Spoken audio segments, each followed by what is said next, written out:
You're listening to the Parents of Hardworking Teens podcast episode 31, and we can't start a brand new year without talking about goals, right? Now, in my experience, most teenagers just groan at goal setting. They've heard about setting SMART goals 100 times, and they likely do some sort of goal setting exercise in their pastoral sessions, personal development, or when they have speakers at school. So today, I'll share with you an alternative, practical and tangible and very quick and simple way to approach their goals, their wants, their desires for the year ahead. And guess what? You can use it too as a parent.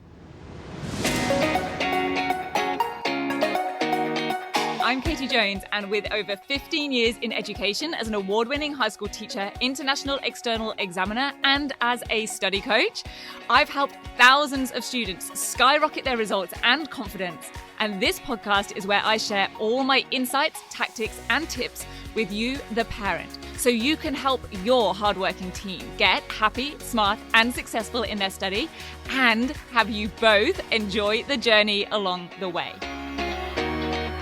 This is the Parents of Hardworking Teens podcast. Hey VIPs, Happy New Year! I hope you had a wonderful Christmas and a really fun time, a really relaxing break, whatever you wanted it to be. And I hope you are feeling amazing about 2023. I am so excited for all of the plans that we have for you and your teen this year. I always feel this way at this time each year, but each year just gets better and better than the last. So I know that this will be the case again this year. And I am feeling refreshed and energized as I really did get to relax and rejuvenate over Christmas. I have my dad over from the UK right now. He came for Christmas, which was wonderful, and he is still here. So I am playing the hostess, but I've tried to keep things very easygoing. Luckily, none of my family are high maintenance visitors, so I am very lucky like that. It is always really just more of me feeling like I have to be looking after them and making sure everyone's having a good time and having an agenda for each day, because you know me by now. That's how I work. And I have therefore consciously made an effort to be a little bit less full on with all of that, which I have to admit I think everyone is enjoying, including my dad and especially my husband. So I am just ready to tackle and hit some goals, and so I thought I would share with you a super simple, clear and actionable way that your teen can help themselves move forwards and get into more productive habits this year. Plus, I will give you a couple of bonus pointers and tips that I think really take this idea to the next level in terms of its effectiveness and in terms of actually having your teen achieve those goals. And this is something that anyone can use. So you might like to give it a go as well. In fact, the first time I heard this, because this is not a system, a model that I came up with myself, but the first time I heard it, it was actually on another podcast, and the host was sharing it from someone that they'd heard use it, which was actually in relation to more personal aspects of life. And I'm afraid I actually don't know the right person to accredit this model to, but I can tell you that it isn't me. But I hope that me sharing it is helpful for you. And I can tell you that I have specifically used this with teachers. When I've delivered workshops for schools and for professional development seminars, I have used this as the evaluation and action steps that I walk teachers through at the end of the day or at the end of the session. So it really can be applied to any type of person for any situation and in any way that you want to use it. So here it is. I will tell you the model and then I'll explain how I would personally relate it to students, and I'll give you a couple of ways that I think it can be honed for you to specifically use with your teen for their study. And I'll give you some specific examples and, like I said, a couple of bonus tips to maximize it as well. Okay, so here's what it is. You identify 3 things. These could be habits, processes, a way of living or working that you will, number 1, start, number 2, stop, and number 3, keep doing. So you would have your teen think about and commit to, or talk about it together and decide together on something that they will start doing, something they'll stop doing, and something they'll keep doing in relation to their study. So this would be something that they want to start doing in their study that will get them the outcomes or the results that they want. Then something they will ideally stop doing, something that's currently hindering their progress or preventing them from working or achieving in the best possible way, and something that they are already doing right, that's helping them, that they need to keep up and keep doing. And the reason that I like this model is that it is super practical. I love that it is all about the how. Because when you think about it, other models like setting SMART goals, for example, they often specify the goal, but they don't really then consider the how. It's about the goal setting rather than the achievement, how it's actually going to happen. And I think this is kind of why students tend to yawn or groan or roll their eyes whenever there's yet another goal-setting exercise given to them at school, because they have likely set goals left, right, and center, but often there's very little follow-through or follow-up. How often do those goals actually get revisited and evaluated? So let's take the example of SMART goals, as that's probably one of the most common ones that we hear about. So S for specific, M for measurable, A is achievable, R is relevant, and T is time-bound. I like the time-bound part. And there's nothing wrong with any of that. It's become probably one of the most used for a reason. They are all good things to consider, but where is the how? Because if you've ever attended any of my webinars or parent events or just been following me on this podcast for a while, you will know by now that I am all about the how when it comes to your teen's study, to training and coaching hardworking teens in their study. Because in my experience, students are so often missing the how. They get the what, and if they've set a goal, they know the why. They need to know the how.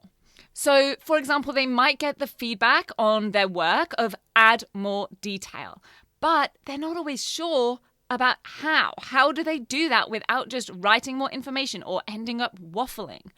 Or they might have been told you need to answer the question.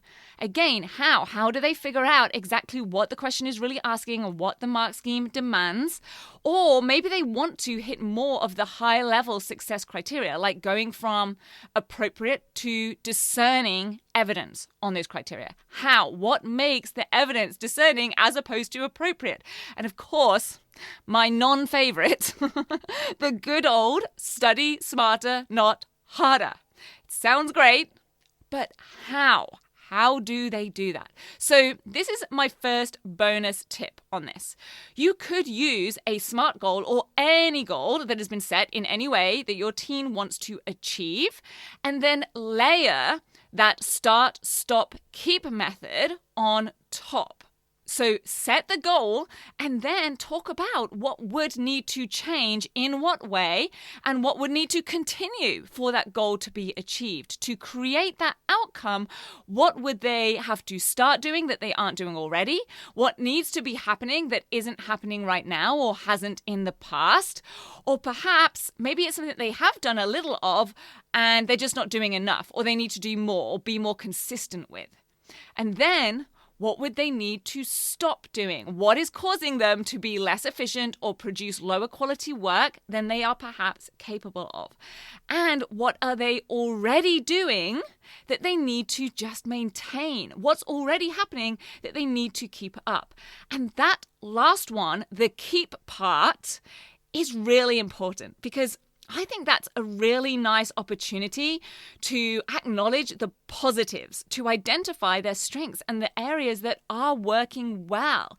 Perhaps they're already taking time to carefully proofread their assignments before they hand them in, and that is helping them to produce high-quality writing. Or perhaps they're already looking for and identifying command words in every question, and that is serving them really well, and they need to continue doing that. Or perhaps they already study with their phone out of the room, or they're great at asking their teacher for help if they don't get something on the first time around. This is a great way to include some praise and recognition of what has already brought them success so far. Because Sometimes there is this tendency to only focus on what needs to be changed, what's not working, or what they need to do differently. And I know that for hardworking, committed teens, the idea that they're going to pile on even more demands, put more and more onto their plate, can feel pretty overwhelming for them and pretty stressful or worrying for you. And it's likely to end up just feeling heavy rather than energizing or exciting. So here's actually an added little suggestion. This could be a consideration for the stop element out of the three. The stop part could be something detrimental that they do need to stop doing, but it could also be something that is simply causing them to be working harder than they need to, or something that's meaning they are too exhausted for the other things that are important to them or could be more effective for them. So, for example, they might stop writing out all of their notes longhand, word for word. Now, that feels like something a really committed teen would do, but not only is it more time consuming, it also isn't the most effective way to learn and digest and remember information. They might want to, therefore, start condensing their notes as they write, transforming and processing that information into a different format. But this is my second tip.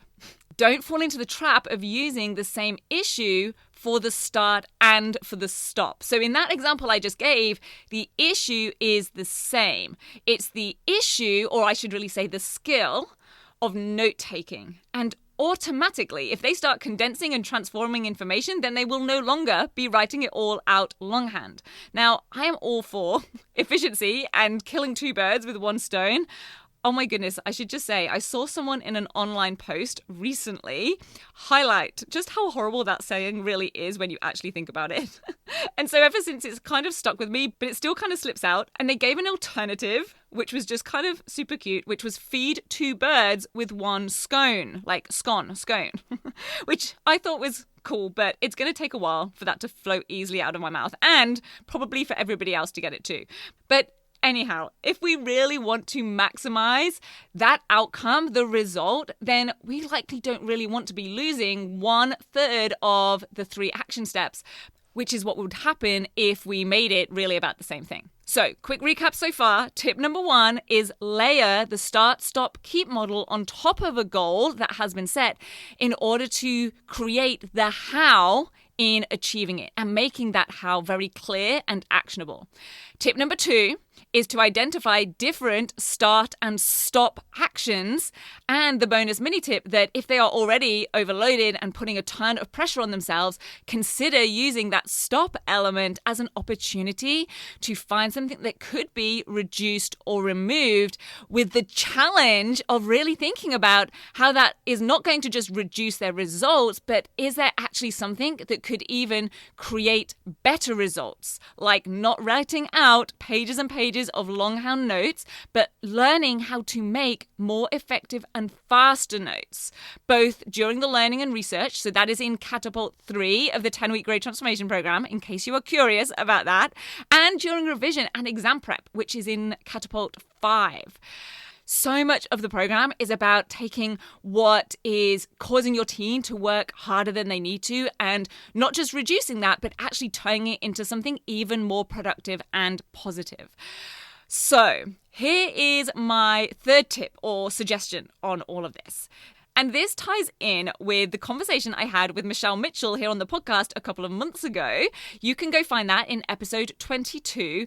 And she talked about when her son had his final exams. And she actually asked him, what can I do to be supportive or helpful to you? She asked him what he wanted rather than just guessing what she thought it would be. And I realized when I kind of just thought back to this while I was planning out this episode, that his answers to her really actually fitted this model really well, because he told her that he wanted her to stop talking so much, so something that he wanted to stop, and that he'd love for her to make him some good, tasty lunches. So, tip number 3 is that you could also use this as a way to just have a conversation with your teen. So, rather than it just being a blank canvas that can kind of lead to just a kind of answer from teenagers. Now, I'm not trying to be stereotypical there. I am simply referencing me as a teenager. It could give you both a simple and clear way to have a conversation by asking them, what do you want me to start doing? What's something I could stop doing? And that all important keep doing, because that is where they get to tell you something they actually appreciate and like from you already, which I'm sure does not get mentioned as often as it should. Again, I'm speaking from my own experience of me as a teenager. So for something simple and actionable, and to give clear and tangible ways to move forwards and upwards this year, the Start, Stop, Keep model could be a good model for your teen. Ideally, have them get a specific study-related goal in mind, and then they can come up with something they want to start doing, stop doing, and keep doing in order to achieve that goal. So they think, hey, if I'm going to achieve that outcome or result, or if there was a student who had that outcome or result, what would I have to start doing? What would they have been doing that I'm not currently? What would I have to stop doing? And what is already getting me toward that I should keep doing? And I invite you to take me up on this start doing tip right now. If your teen is not already in the 10-week Great Transformation Program and they are in years 9 to 12 or 10 to 13 in high school, depending on your school system, and they are doing well with their subject content, but would love to be achieving better results, even if right now they might not even believe that that's actually totally possible for them, and be doing it with less stress, then I invite you to enroll them in the 10WGT, the 10-week Great Transformation Program. Or if they are someone who is already getting excellent results and they just want to maintain them as they up level and tackle the greater demands of this new year group that they are about to start, and you would love to have that happen with less time, effort, and struggle along the way, then go check out the 10-week Great Transformation Program. It's on the Rock Solid Study website. Just click on Program on the menu items. They will get instant access to the whole program. They can get started right away before life gets busy and all the assessments start rolling in. And I literally guarantee it will produce the goal of better results with more confidence and less stress. Okay, I could not let you go without sharing that. And I hope that this year is a spectacular one for you and your teen. And I will be here each week on the podcast to help you make that a reality in their study. Have a brilliant week ahead. Enjoy the rest of the school holiday, and I will see you back here next week. If you're ready to have your teen achieve their best possible results with less stress, then I want to invite you to enroll them in the 10-week Great Transformation Program, where they're going to learn the key concepts, skills, and strategies to catapult their performance in assessments and exams. It's risk-free. They either achieve bigger and better results with a whole lot more confidence in 10 weeks, or we refund you in full. Just head over to www.rocksolidstudy.com/program, and I'll see you there.